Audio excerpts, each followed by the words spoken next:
moet er natuurlijk wel eens toe zien.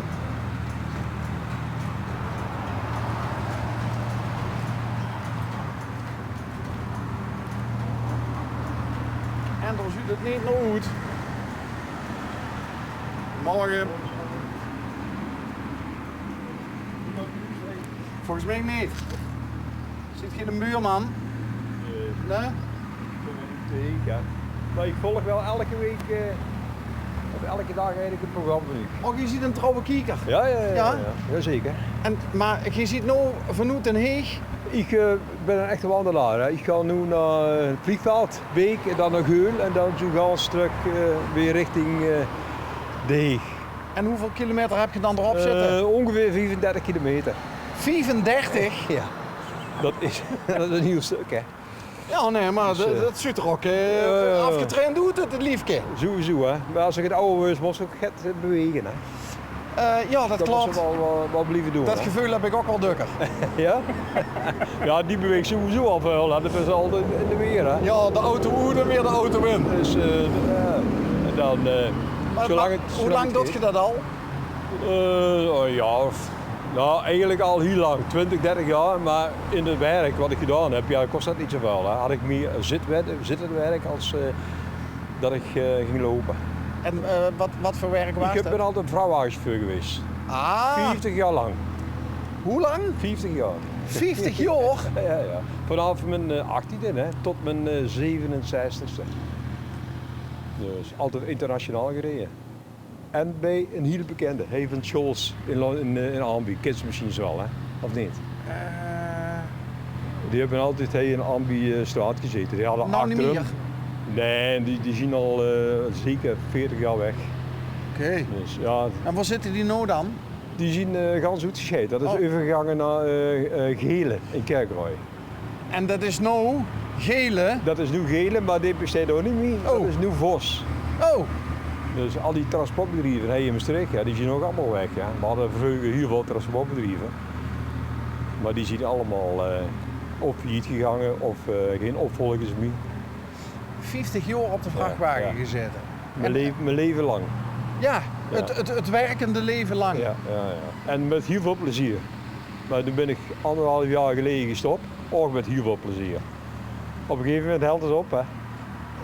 Een echte Maastrichteneer al? Nee, dat ook weer niet. Maar wel bijna mijn ganse leven heen gewoond. Oké. En Maar in de goedemorgen. Maar, waar stond de wieg dan? In Liersum, een heel klein plaatsje bij Amerongen. Maar dat is... Ik huur nog iets heel fiens Ja. in het... Maar ik heb ook heel veel in België gereden en op een gegeven moment neemt ze dat dialect ook over hè, in België. Oké. Dus, maar nu ben ik al 1,5 jaar met pensioen. Maar uit de buurt van Almelo. Nee, Utrecht. Utrecht. Ja. Leersum. Ja, dat is een heel klein boerendorp. Tussen, even kijken, tussen Utrecht en Amerongen, Renen. Ja, dat zien En allemaal wie komt ze dan heen terecht? De papfamilie, die is gevangenisbewaarder geweest. Hè. En die is in zijn jonge tijd is ze overgegaan naar Remun. Ja. En daar ben ik, toen was ik vrijgezel, daar ben ik met gegaan. En zodoende ben ik op de Scholz terechtgekomen. Is dit die gevangenis wat nou een hotel is? In de stad? Nee. Nee? Hij heeft in Remun gezeten, in Sittard gezeten en in Maastricht in het gevangen. Was dat spannend als jongske, dat pap gevangenis bewaarde? Ja. Ja, ik vond het altijd prachtig. Ja, want ik ging vroeger ging ik lopend. Dus toen werkte hij in Utrecht in het gevangenis. En van Miegoed in de Zuilen, waar we toen woonden, was het ongeveer 1 kilometer of 4-6 lopen. En dan ging ik bij papa achterop terug op de fiets. Hè. Dus, Achter op de rug? Nee, op de fiets. Al achter op de fiets? Ja, die ging altijd op de fiets naar zijn werk. Hè. En dan liep ik daar naartoe en als er om 2 uur klaar was, ging ik met pap terug. Ik achterop, ja, dat vond ik prachtig. Ja. En dan mocht ik eigenlijk binnenkomen, hè. De eerste deur in het gevangenis. Ja, dat vond ik wel chic. Hè. Dan kon ik even loeren wie dat allemaal werkt. Maar dat zoeken ze geen zware jongens? Nee, ja, daar zaten hele zware jongens. Ja? Een psychiatrische inrichting was dat vroeger. Dus dat was wel chic. Maar je ziet nooit in pap zien voetsporen getreden? Nee. Wie komt ze dan op de vrachtwagen terecht? Omdat de ganse familie van ons, die zaten vroeger op de vrachtwagen. En we hebben hier veel, ik heb neven en nichten, die hebben allemaal transportbedrijven. Hè. Dus ja, en de popfabriek deed dat vroeger in zijn vrije tijd. Hè. Dan ging er ook de vrachtwagen op. Oh, dus daar Dus ga je... zodoende ben ik daar ingerold Ja, eigenlijk. Hè. ja. Want mijn broer is assurantiemedewerker geworden, dus die is, en twee zusters, ja, die... Dat is het zwarte schaap in de familie. Ik was misschien wel de zwarte schaap in de familie. Maar het was wel interessant natuurlijk, hè. De zuizer en een schep van de wereld. Hè. Nou ja, internationaal gereden. Ja, internationaal, Duitsland, een beetje Engeland heb ik vroeger gereden. En in Oostenrijk hebben we gewoon nog even gezeten. Dus, maar ja, de vrouw moet dat ook willen. Hè. Ja. En als hij dat niet wil, dan houdt dat ook gauw op natuurlijk. Hè. Nee, en wie is dat gegaan dan? Goed, we hebben dat voorbereid. Hè. We hebben gezegd, toen we een verkering kregen, hebben we ook gezegd van ja, ik ben chauffeur, ik ben heel veel weg. Dus ze moesten wel rekening houden. Nou, dat was geen probleem. Dus, en we hebben er ook nu geen problemen van gemaakt. En dat is nog steeds dezelfde vrouw? Ik heb nog altijd dezelfde vrouw, 44 jaar. Dus, Wie had ze? Ria. Ria. Dus, En Ria komt ook van deze kant, hè? nee, maar ik heb weer van Arnhem. Arnhems meisje. Waar is ze die gevonden dan? In Spanje. Vakantie. Ja, lup wie lup hè? Ja, dus die was als vrijgezel in Spanje Ja, met een vriend van mij. ja. Ja. En zie wel met de broer en met de zussen waar die in Spanje op vakantie. En zodoende heb ik die leren kennen daar. op de camping? In het hotel? Nee, hotel geloof ik. Waar was het? Hotel of een camping? Nee, een hotel geloof ik. Maar dat is alweer zo lang geleden. Aan het zwembad? Ook al aan het zwembad. Ja. Of aan het buffet? Dus, nee, aan het zwembad. Aan het zwembad. Dus dat was echt wel interessant. Hè. Ja. En zeker als ze 18, 19 jaar is, hè. Nou, toen was ik het ouder. 223 geloof ik. Dus ja, zodoende blijft ze daar aanhangen. Hè. Ja. Hij is ook de eerste stap genomen toen?